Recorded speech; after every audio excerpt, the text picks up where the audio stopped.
Hello! Hello, I'm Anthony, And I'm Jen. and we're with Run for Grace. And this is another episode of Passion for Action.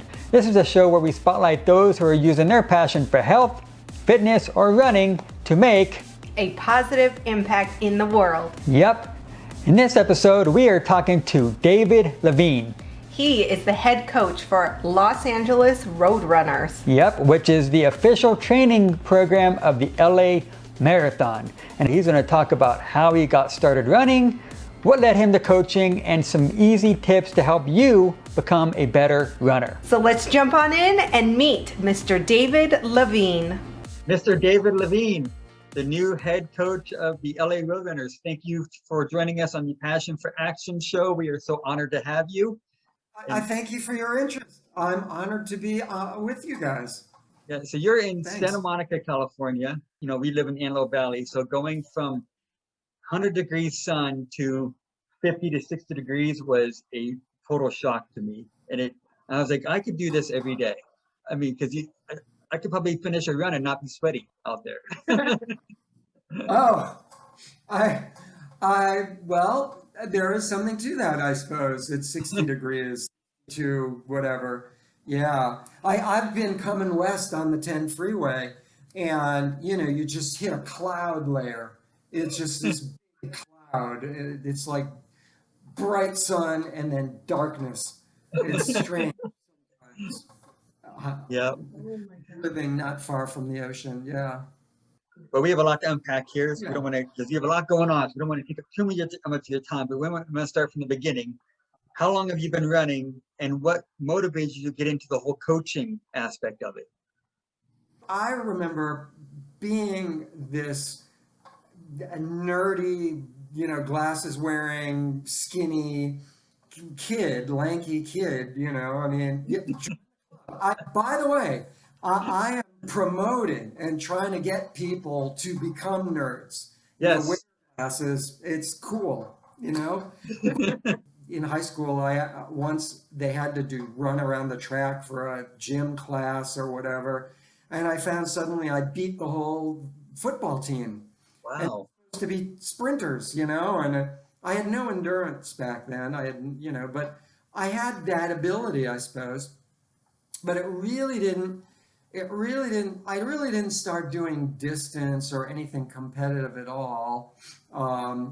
I just viewed high school coaches as, back then, this is a long time ago when I was in high school. We're going way back. This is, I remember having to outrun a dinosaur at one point. There was reptiles with teeth, But the coaches back then, different today, but the coaches back then were all rather hostile and screaming at you. And, it was a different ilk. And I really didn't want any part to do that.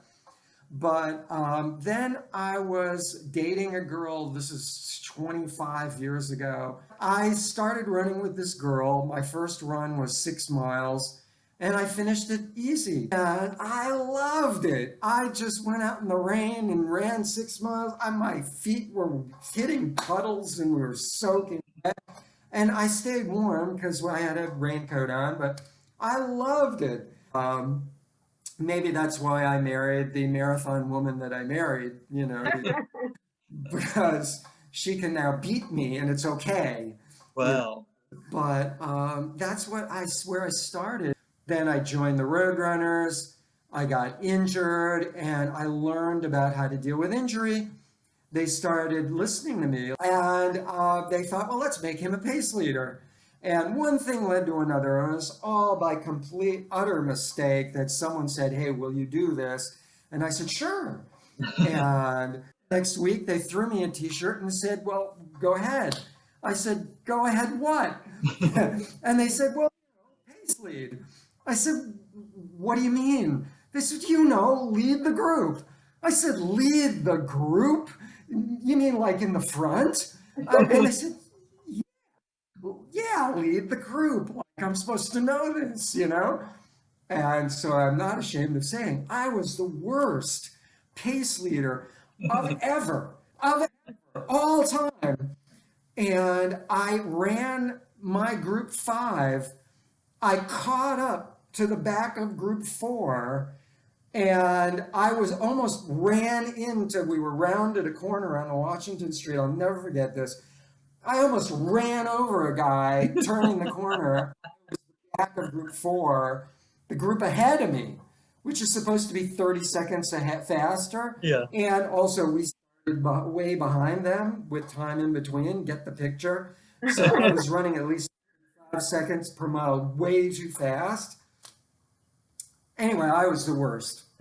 So it was really one horrible mistake that someone made after another, and somehow I developed into this knowledgeable person I am today with, 2 level 2 certifications from 2 different signatory agencies of the US Olympic Committee, and having written a book and all that stuff.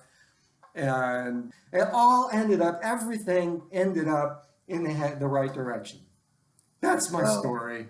Well, My life is just a mess. well, the book wasn't off. I actually listened to the entire book in preparing to talk to you. It's I loved that book. Got it. Yeah, I learned so much. I listened to it on Audible. We love Audible. So I listened to that on my Right. work. It's a good book. There are things about it I'd like to add to now, because science is always changing. So let's go to the second question. Which organizations are you currently working with, and what is your role with them? I started, of course, with the Roadrunners, who I am with again. It's been 10 years since I've been with the Roadrunners. I left them in about 2010, 2011, that season. And I just said yesterday, it was an honor for me. Last week was the first time I put on a Pace Leader shirt in about 10 years. And that was really a thrill, to wear Pace Leader, And, but after them, some friends from the Roadrunners put on a half marathon that in 2006, 7, and 8 called the City of Angels Half Marathon. And we created a training program in 2007 for that race. And that race went on, the permits for that race, and our people that created our course went on to create the course for the LA Rock and Roll Half Marathon. Our race became that. Okay. So I became in charge of all the official pace leaders for that race. So just one fluky thing, and suddenly I'm in charge of something else. But so City of Angels Half Marathon became USA Marathon Training in Griffith Park, and that's still ongoing and flourishing. And we found we have about a 60-70% PR rate. Wow. I keep telling people slow it down. When they go up hills, they just walk them, even if they're like 9-minute per mile marathoners. We do massive hills, and we'll do walk, run, or whatever. It's never about pace. It's about feeling it out, heart rate. That's USA Marathon Training. I'm trying to bring some of that to the Roadrunners. But also, again, LA Roadrunners, Coach Pat Connolly got a bunch of us pace leaders together to start the LA Running Club that I've been with. And I am still on the board of directors of the LA Running Club.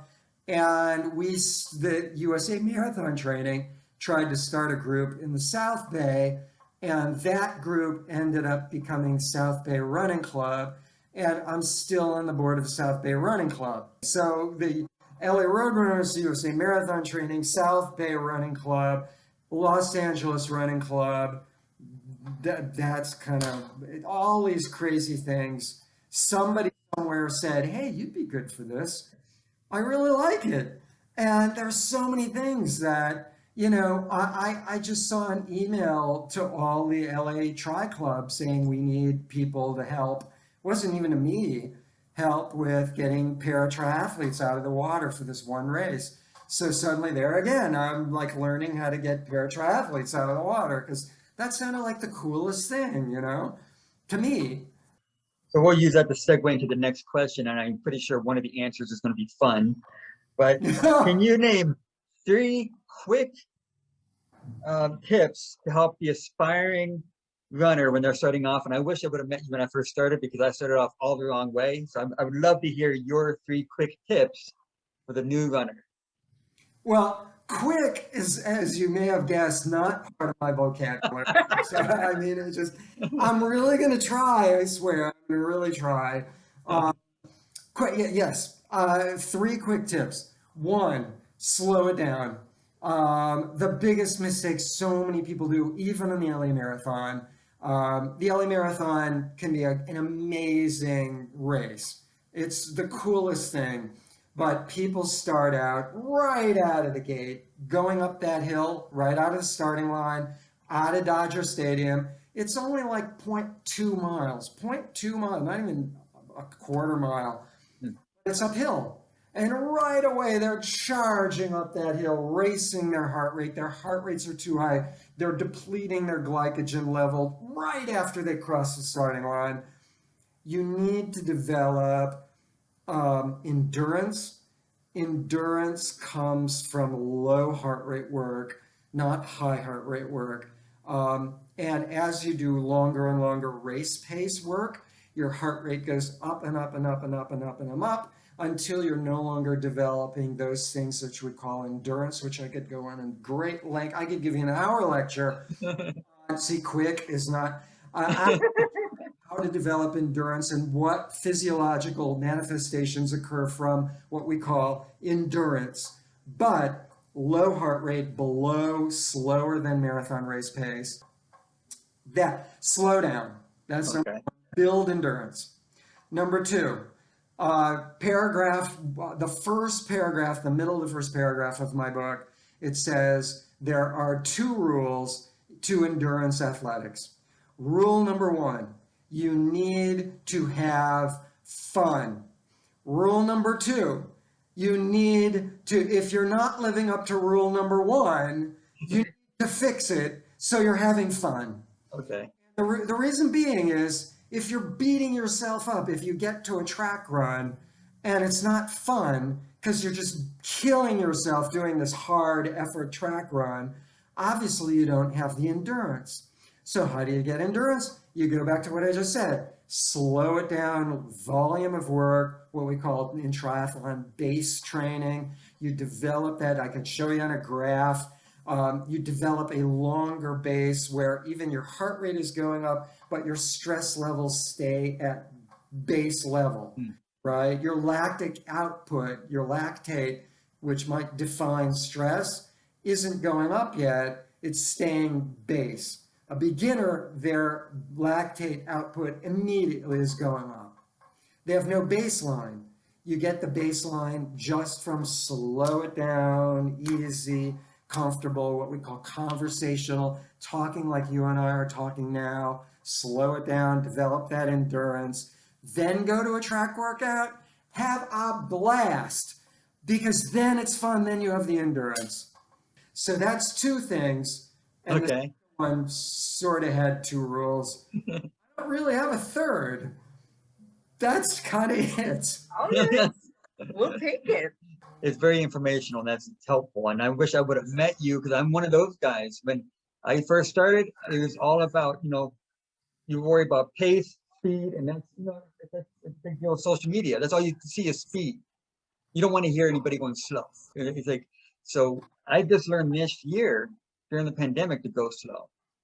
So moving on to question number 4, how can people join in on the running group fun with the groups that you work with? Really easy. All of them have websites. You can go to the website. They all say register somewhere in the top bar. And you can register if you're in Griffith Park, USA Marathon Training, Santa Monica, Los Angeles Roadrunners, or the LA Running Club is in Los Angeles. The running club kind of takes the Roadrunners in the off season, April through, September or whatever, beginning, or August. And then the LA Marathon's Roadrunners kick in from normally August through March. And this year obviously is crazy, Yeah. And then SBRC, if you're down in the South Bay, southbayrunningclub.com, they all have their own. LA Marathon, you can find the LA Roadrunners, and all that. They all have their own websites. So the LA Roadrunners, you don't have to actually, because I live in Lancaster, you live in Lancaster, and we're members.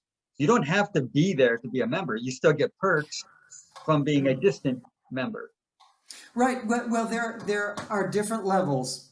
You know, you can have the free level and get the schedule, and now there's the in-house level. It's kind of like a VIP level where you could even pay it just to do some of the VIP stuff. You get the locker rooms underneath the Rose Bowl for the Rose Bowl half marathon, which is really cool. Yeah. Inside Dodger Stadium before the LA Marathon, which is really cool. You know, so there are those little VIP perks that all the LA Roadrunners get at that level. And I think they are going to introduce other levels of the LA Roadrunners in the future. And you just get different things, whatever. Each schedule has 5% more or less intensity work than the schedule above or below it.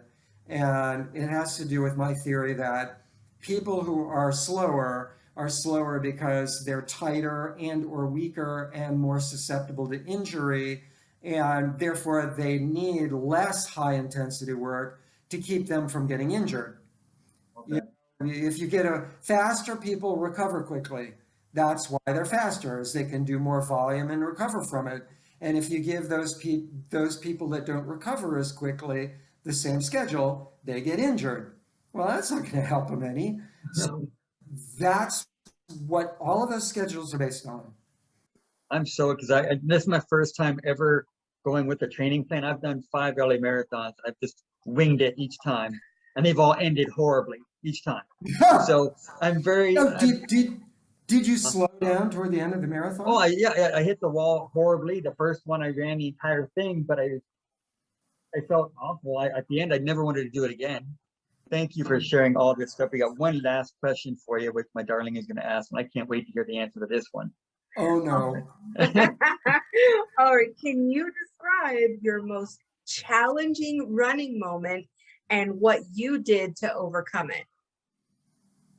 Yeah, I remember that. Yeah, well, there are several, but probably the most challenging was I started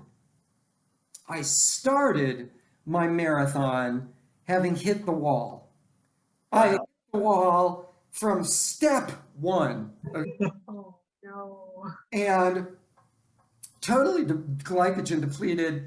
My own stupidity, because I was a coach in triathlon at that time, and I don't think I had I did not have my level 2 yet, but I did have my level 1 in triathlon.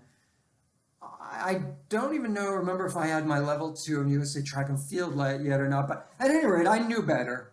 I was just got really, really excited, and it was an Ironman, and I did the swim, okay. I got on the bike, and man, I was feeling great. And I was flying. I was doing everything wrong. It was solid uphill for about 35 miles. And I was just flooring past all these people. Foolish, stupid. I was just having fun. And damn these slow people. I burned myself out on the bike, 112-mile bike ride. So I guess I had like it was kind of you go out, big loop, Wisconsin, then you come back. I refer to it as kind of the lollipop route, Uh-huh. And the 30-mile back was now downhill. So I'm scarfing down bananas on the 30 miles to go on the bike. And it helped because I knew I was glycogen depleted. I knew I just foolishly burned myself out. So I rode the last 30 miles because I had to make the time cutoff. Ironman, you have a time cutoff, or that's it, you're done. And they tell you, they take your bib number, sorry, you're done. And I wanted to make the cutoff. I made the cutoff. I had 7 hours to finish the marathon before midnight, or I was done. And I was walking. But fortunately, I had planned. I had done 2 before this, so I kind of understood it. I planned And I had this peanut butter and honey sandwich, healthy fat, tons of healthy carbs at the beginning of my run. So in the bag where you change stuff, I had all this food. So I started my marathon just scarfing food, drinking carb shake. I was just eating a full sandwich and drinking. And the whole first mile and a half was nothing but eating. Oh, Wow. And that helped. And then halfway through, you get a special needs bag, another bag with whatever you need halfway. I had another sandwich, which I didn't finish, and another carb shake. And I ate that. And it was kind of like plan B. You always need plan B to get you through it. And it got me through it. And I finished before midnight. I think it was like 25 minutes before midnight. It was very dark. And if you ever saw, go online and type in Ironman midnight finish, and you will see something extraordinary. Ironman midnight finish. They wait for the last person. And the people who win, you know, you're talking 16 hours. Mm-hmm. People who win, you're talking maybe 8.5, 9.5, 10 hours. No, 8.5, 9 hours. That's like 8 something hours between winning and the last person. Get it? So they shower, they change, they come out. Most of them will come out for the midnight finish, which is an extraordinary thing. You've got to watch this. It's really cool. Anyway, what happens to the last person of an Ironman? But that was my experience at Ironman. Another time, I lost my carb, my water bottle. I put powder in 4 fuel belt bottles because I can't do Gatorade. Right. I lost one of my bottles. It just fell out. Chicago Marathon. Tons of people. I don't know where I had. So plan A went right out the window. yeah. Fortunately, I had more gels and things, and I had a plan B. Same thing with Kona Marathon. They have Kona Marathon, way slower, heat, black lava rock, just like black stone, heat rising. You could see the waves rolling down the Queen K Highway. And again, my backup plan, I had baby food things. With the plastic knob, baby food. I took a ton of baby food with me, and that kept me going the extra hours that I was out there, so I could slow down and still have nutrition. Plan B will save you every time. Wow. That's awesome. Again, way too long, but plan B. No. Well, I'm just curious. I know that was our last question, but I just want to know, what is if you think of just one quickly, what is your favorite running memory ever? Well, finishing the New York Marathon with a PR and running through New York, that may have been my favorite running memory, because my family grew up there. And I remember my grandmother taking me around different places and running through Brooklyn where the kids grew up. And that was all really, really cool. I love New York. Probably my favorite running memories where I was so excited. That probably would have been it. Well, thank you so much for sharing your stories with us, David. This has been amazing. Thank you. Oh, Yeah. well, So if you want to get a hold of Coach David, we will put all the links of him in the description below. Don't forget to sign up for the LA Roadrunners. You can get his personal training plan. So we're hoping that the person who's watching this, that they are inspired to join LA Roadrunners, because it is an amazing organization led by an amazing person. Let's see your shirt. Yeah, let's see the shirt. The cool here you Let's go. see, I'm sorry. your shirt, David. Great. Perfect. So thank you for taking the time with us, David, and we will definitely see you soon. Bye. Great. Thanks, you guys. Thanks so much for your interest. Bye. Well, quick is, as you may have guessed, not part of my vocabulary. Testing. Speak normally. Great. Great I job, feel like David. I should have the shot. 1, 2, 3. Thank Thank you, David, for sitting down with us. I learned a lot myself, that's for sure. And I wish I would have known you a few years ago. That would have been helpful. He wouldn't have got so many injuries. Definitely. But thank you for spending the time with us and giving us this vast knowledge.